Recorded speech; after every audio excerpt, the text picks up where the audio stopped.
Hallows Eve is just 9 days away. We're clearly in the spirit, and we're getting ready for some haunting good times. It turns out we have called the best party planner around to share her ideas for a spooky bash. Hey. Monica Hart, you're back. Bring on the fog. Whoa. I'm in a fog. I'm in a fog. Hello, it's me from the other side. Yeah, Adele references. We're in for a spooky party. In fact, look at this. Theater of the Mind era. What can you tell me about this? You know, there's the gore for Halloween. That's really not my style, though. I really love Theater of the Mind, where there's just spine tingling, little bits here and there, and you're like, woo. And one of the things is the fog machine. So I did that up in our garden, in Bluestone Gardens, and I put out the fog machine, the lights, and it was just so beautiful. Eerie. And it just really set the mood. There it is. Look, oh my doesn't that goodness. just feel spooky, but in like a beautiful kind of spine tingling sort of way? So, and I also did a goth garden. I planted goth garden things. Look at that, Monica. That's a pitcher plant. It's a carnivore. That looks like a skeletal kind of thing going on. So fun, so easy to convert your garden into a goth garden instantly for Halloween. So, oh my goodness. I brought one of the plants. Look at this. This is the pitcher plant. It's the carnivore, okay? And I'm going to ask you to read the last line on the tag. Abandon hope, all bugs who enter here.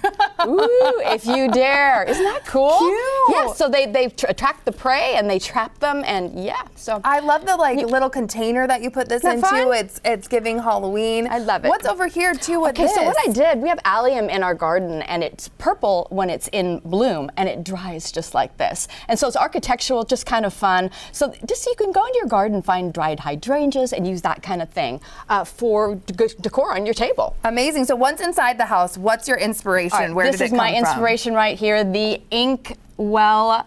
It's so good, such a great book. I'll have you open it up maybe while I'm talking about it. Yeah. But what happens is this guy that has this manor house, he goes away one day a year, and this party, lavish party with all these animals ensues. And so it's just magical kind of thing. So I went and got as many crows and owls as I possibly could from my house, and just kind of made that my inspiration for this. So that's kind of where I got it. It's a black and white affair. So I have crows here. I have an owl. I've got owl matches. I might try to light this. There were crustaceans in this thing, so I thought that was really fun. So let's get a signature candle. You can find these. This is beeswax, and you can find it in local stores, so it's all natural, so that's kind of fun. But like I said, crustaceans, crows, anything I could do.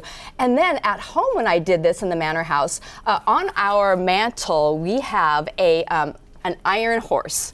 And so I just tricked it out with, there it is, with smoke bush from our garden. I made this beautiful wreath. And so it's not gory, no, but it kind of has this mystical, magical feeling to it. Gosh. So this was the inspiration, this book right here. And I love how you grab one kind of idea and your inspiration, and then you just elevate it, and everything looks so amazing. I bet you'd be surprised how many animal things you might have in your house. I mean, it's crazy. It's crazy. And this could be like decor year round if you're into that. I'm into it. Yeah. Into it. Let's go. Okay, and now we're moving to some scary appetizers. Yes, so doesn't look too scary to me, just looks really yummy. This is actually an all-seeing eye hardcover book. So in the center there's an all-seeing eye, and I thought that was really cool. So I went and put like black truffle, and I've got drunken goat cheese, and just fun things like that. Blackberries, you know, radishes, great crackers, great edible flowers, honey to dip it into. But find an interesting piece like this. It's an all-seeing eye book. You might not have something like that, but it's not a platter. It's actually a book. Get something like years that? ago online somewhere, you know me. Oh my gosh. It's just a matter of remembering where I put it. Yeah, okay. There's that. What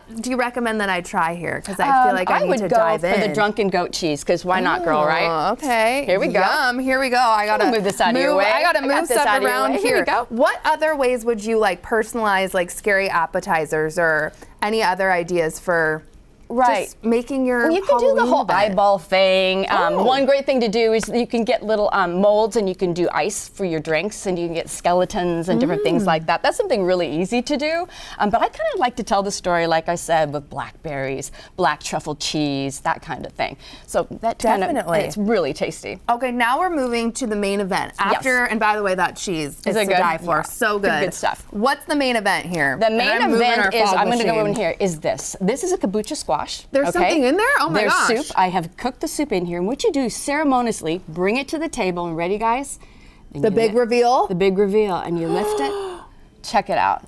Isn't that beautiful? The steam is coming off there. It's so delicious.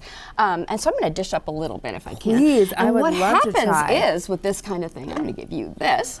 What happens with this is that the actual pumpkin inside gets steamed in the oven with the soup in there. And so what you do is you kind of scrape it up.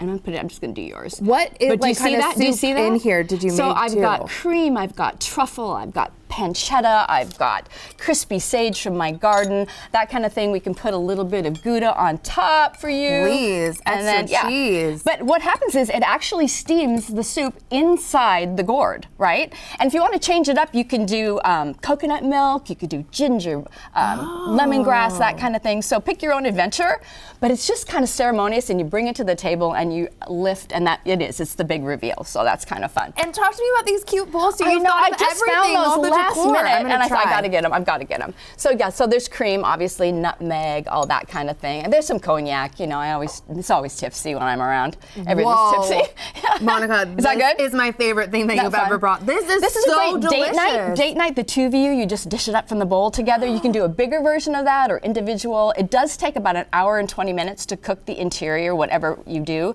And then I mummify it. I wrap it in foil so it looks like a little mummy, and you put it on a parchment-lined baking sheet, pop it in the oven, 350 degrees, and like an hour 15, an hour 20, depending on how big and thick the gourd is. So I'm just eating this. I'm going to continue. What's here too? Is this a boo basket? It is a boo basket, but look, it's a little castle. I went to the Renaissance Fair, which is not like me. I loved it, and I found this little castle. I thought that would be the cutest little. So Halloween basket, and so I just tricked it out with some fun things and made it kind of an adult version because there's Prosecco in there. But I just think to find like an interesting container for trick or treat would be fun, especially if you're an adult. You roll up to the door like, hey, it's like, yeah. Well, it's not just kids can't just have all the fun trick or treating. No, we need to have some fun too. No. You also wouldn't be Monica Hart without a delicious drink that you're going to be making, right? Yes, we do have a delicious drink, but I'm going to grab this from you. But what I want to talk about first is that I thought it'd be fun to personalize it, and if you just pull those off, they're one of them. I found this little mini printer.